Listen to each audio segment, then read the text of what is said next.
कैसे अब भूलाई गेली गे बाबू सोना के बोलाबो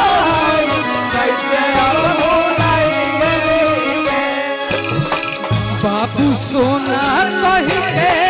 बोलाबो कैसे अब भूलाई गेली गे पियावा के पाके अपना यारवा के जियत मुआई गेली गे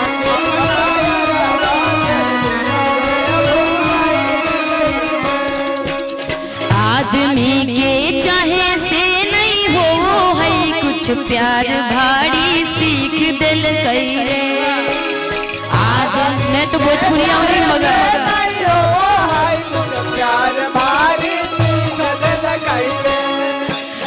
आदमी के चाहे से नहीं हो है कुछ प्यार भारी सीख दिल कई रे जावे पर तई पियावा के ले सवा विधाता जहाँ लिख दिल गई रे जावे पर तई पियावा के ले सवा विधाता जहाँ लिख दिल गई रे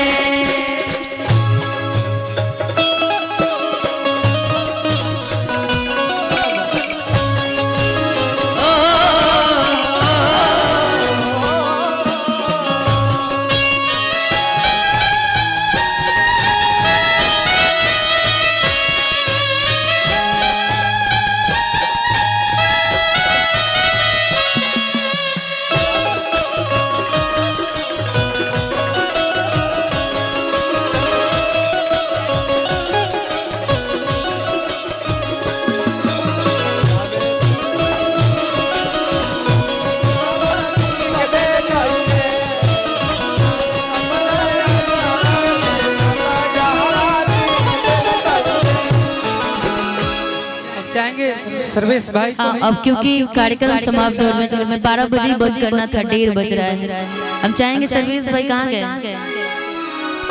अच्छा आ जाओ भाई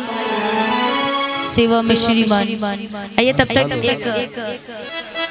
जी पक्का गाली चाचा कहते हैं कि जिला गाइए